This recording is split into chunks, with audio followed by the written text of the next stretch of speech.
El capítulo anterior hablamos de cómo Dios hace cosas inesperadas que nos sorprenden por su gran amor y misericordia.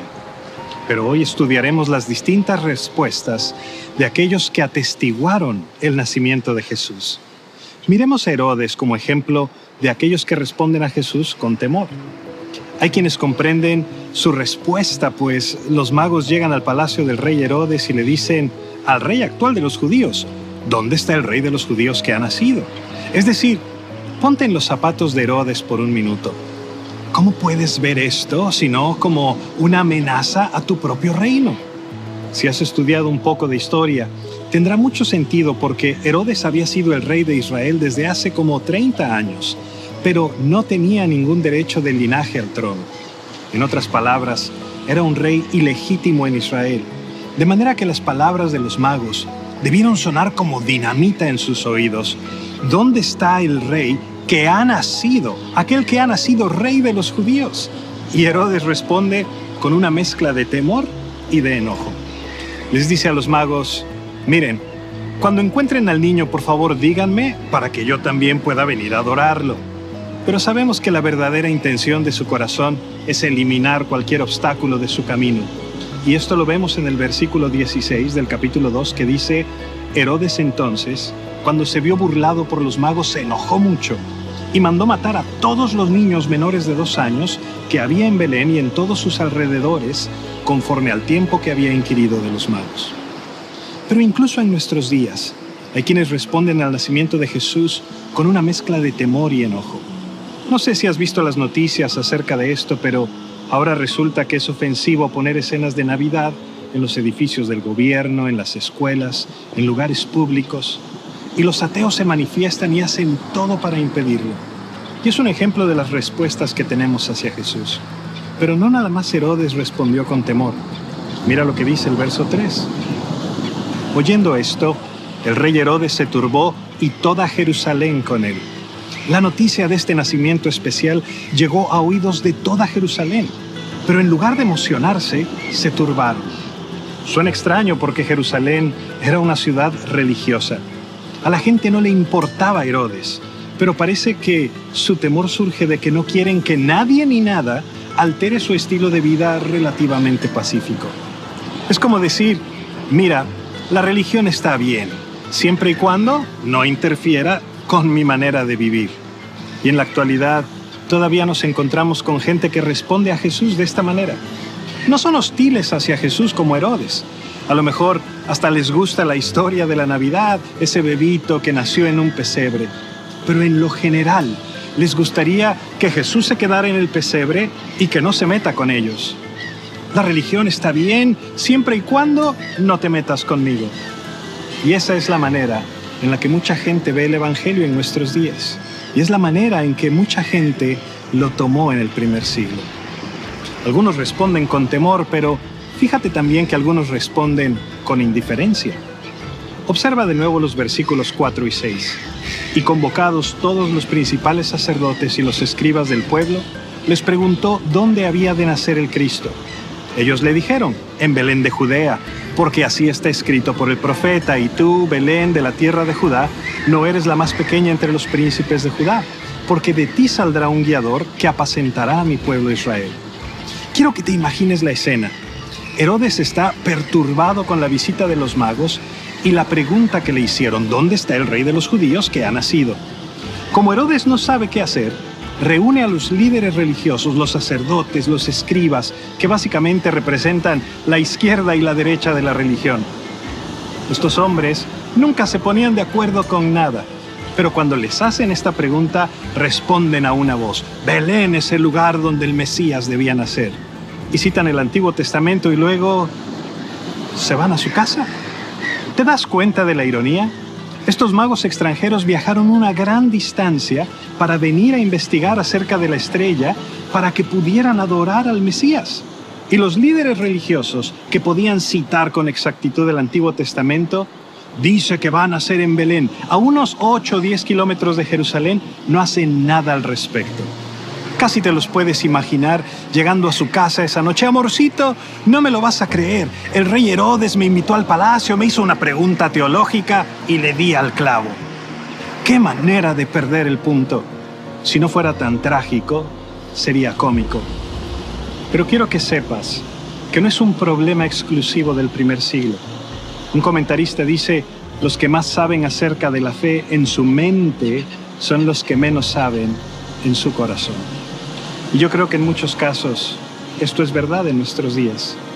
Podemos ver un pasaje como este y dar los detalles y decir: me di cuenta que la Biblia no dice que fueran 3 magos, ni siquiera que fueran reyes. De hecho, no dice que hayan ido al pesebre.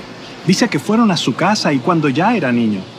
Así que todas las escenas de la Navidad están bien mal al poner a los Reyes Magos en el establo.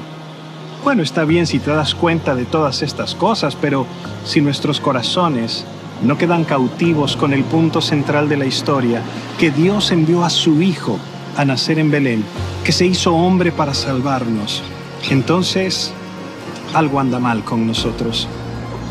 Algunos responden con temor, otros más con indiferencia, y algunos más aún responden en adoración. Y esta es la respuesta de los magos. En el versículo 2 le dicen a Herodes: vimos su estrella en el oriente y venimos a adorarle. El verso 11 nos dice que cuando llegaron a la casa y vieron a Jesús, se postraron y lo adoraron. La Navidad es un llamado a adorarle. Dice la canción: venid y adoremos, venid y adoremos, venid y adoremos a Cristo el Señor.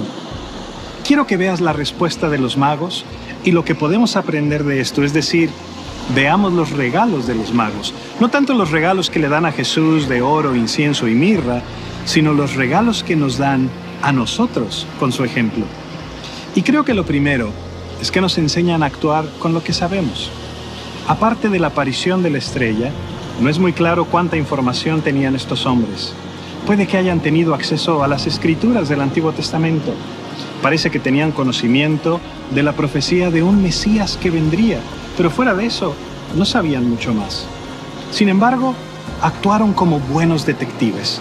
Se lanzaron con lo poquito que sabían y yo creo que debemos hacer exactamente lo mismo.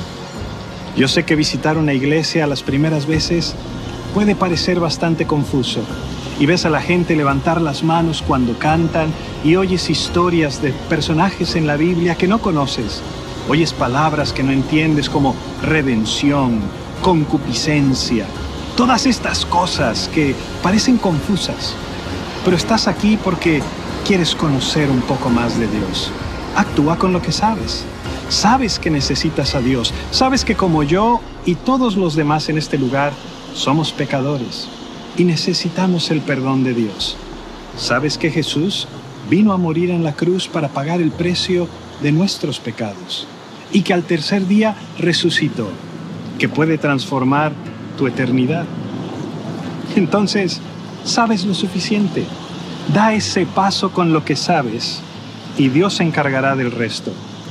Y a quienes saben un poco más, no te quedes allí nada más acumulando más conocimiento o más información acerca de Jesús o de la Biblia. Actúa, obra con lo que sabes.